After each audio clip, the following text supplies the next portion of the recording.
쿠팡 반품, 이게 절차가 신청만 하면 바로 반품이 된다는 겁니다. 반품 신청을 했으면 판매자가 받아서 제품에 문제가 없는지 체크하고 반품을 할 수 있게 해야 되는데, 그리고 반품 확인 요청을 하면요, 쿠팡에서는 그럽니다. 반품 신청이 들어왔으니 반품을 해주고 쿠팡 확인 요청을 해라. 제품을 받지도 않았는데 왜 반품을 해주냐고 하면 고객님하고 얘기하세요 라고 합니다. 근데 일단 배송비 보상을 받으려면 고객과 연락 시도했던 걸 증빙해야 되고, 상품 훼손된 건 보상 받으려면 입고할 때 영상도 필요합니다. 까다롭죠? 이런 반품과 관련된 문제는 쿠팡 판매를 하다 보면 굉장히 자주 마주치는 문제인데요, 셀러들이 활동하는 셀러오션이라는 네이버 카페에서 어떤 셀러분이 남기신 글입니다. 반품이 들어와서 반품 배송비를 청구했더니 소비자분이 이렇게 반응했다고 합니다. 일반 배송으로 쿠팡에서 판매하는 경우 이런 사례는 굉장히 많습니다. 직접 다 상대하려면 굉장히 힘들겠죠. 근데요, 이런 빌런들은 뭘 하던 간에 있습니다. 제가 아는 형은 수원 행궁동에서 카페를 하는데, 카페가 실내 화장실이 있거든요. 카페 전용 화장실인데, 그래서 청소를 하려고 들어갔는데 세면대에 똥을 싸놓은 사람이 있었다고 하더라고요.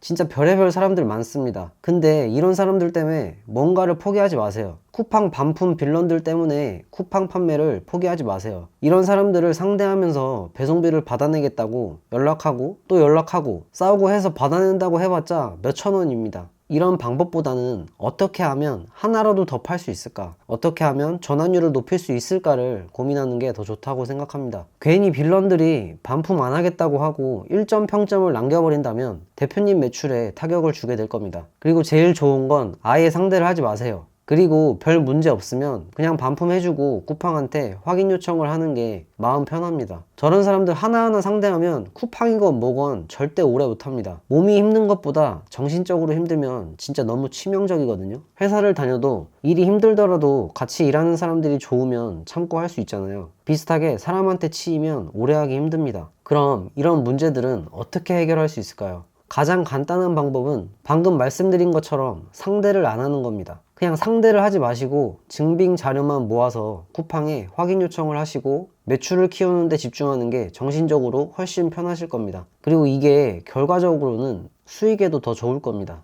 두 번째 방법은 로켓그로스로 판매를 하는 겁니다. 물론 반품에 대한 문제가 없어지는 건 아닙니다. 하지만 반품 때문에 소비자분들과 마찰이 생길 일 자체가 없어지기 때문에 쿠팡 판매에 대한 전체적인 구조에 대해서만 생각할 수 있게 됩니다. 예를 들어 한 명 한 명한테 붙어서 배송비를 받아내는 것보다는 반품률을 낮추는 구조를 만들어가는 게 더 좋습니다. 반품률은 중요한 부분이니까 조금 더 얘기해 보겠습니다. 물론 반품률을 0%로 만드는 건 불가능합니다. 어쩔 수가 없습니다. 그렇다고 쿠팡에서 판매를 안 한다는 건 너무 큰 걸 포기하는 겁니다. 그럼 어떻게 하면 반품률을 낮출 수 있을까요? 이번 영상에서는 두 가지 방법을 소개해 드리겠습니다. 가장 간단한 방법은 포장에 신경을 쓰는 겁니다. 우리가 어떤 물건을 샀는데 그냥 검은 봉투에 포장해서 주면 그냥 그 물건은 딱 그 정도로 인식될 수밖에 없습니다. 예를 들어 LG 모니터를 샀는데 모니터를 그냥 검은 봉투에 포장해서 준다고 상상해 보세요. 우리는 그 모니터를 중고 모니터라고 생각하게 될 수도 있습니다.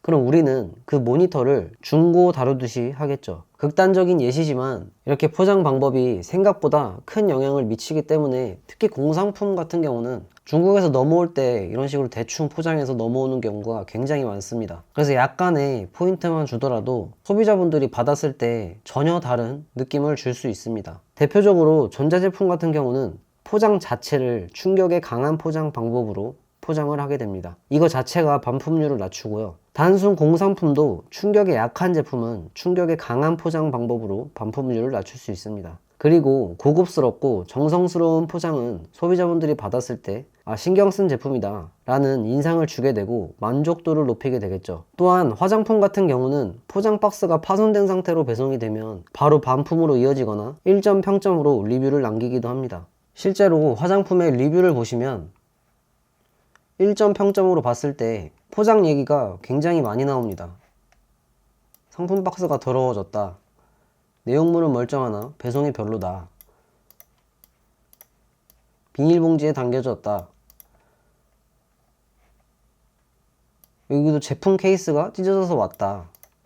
이런 케이스 하나 때문에 1점 리뷰가 달리게 됩니다. 이렇게 1점 리뷰가 달리게 되면 전환율에 영향을 주면서 대표님 수익에 크게 영향을 주게 될 겁니다. 그리고 이런 캐리어 스트랩이라는 제품도 이렇게 허접하게 포장해서 보내주면 그냥 딱 그 정도 수준의 제품으로 인식을 하게 됩니다. 근데 사소한 거지만 이렇게 약간의 조금 더 고급스러운 포장으로만 보내준다고 하더라도 이것보다는 훨씬 더 고급스럽게 느끼게 될 겁니다. 그리고 이런 제품들도 이렇게 패키징 박스에 보내주는 게 이런 식으로 봉투에 넣어서 보내는 것보다 훨씬 더 고급스럽게 느껴질 겁니다. 또한 충격에도 영향을 주기 때문에 이렇게 포장을 해서 보내면 파손 확률이 굉장히 높기 때문에 반품률도 당연히 증가할 수밖에 없습니다. 물론 포장 방법 하나로 반품률을 획기적으로 낮추지는 못합니다. 하지만 1점 평점을 줄이면서 전환율을 높일 수 있고 반품률도 낮출 수 있습니다. 적어도 전환율을 낮추는 역할은 하지 않게 되겠죠.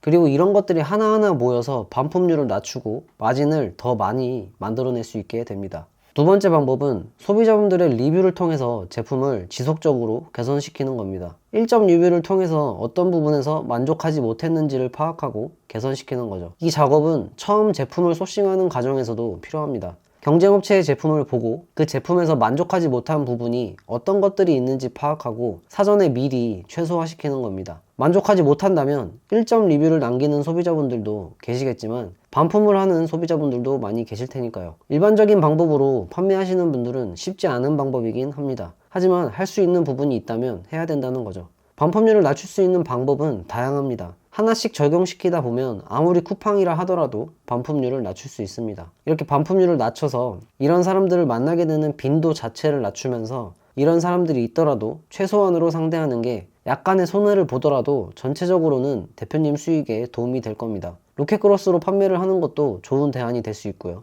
반품률 말고도 문제가 되는 부분들이 있으시다면 댓글로 남겨주시면 영상에 반영해서 도움이 될 수 있도록 해보겠습니다. 앞으로도 기회가 되면 반품률을 낮출 수 있는 다른 방법들도 영상으로 올려보겠습니다. 작은 채널이라서 찾기 어려우시니까 구독해두시고 남들보다 빠르게 정보를 얻어가시면 도움이 되실 겁니다. 감사합니다.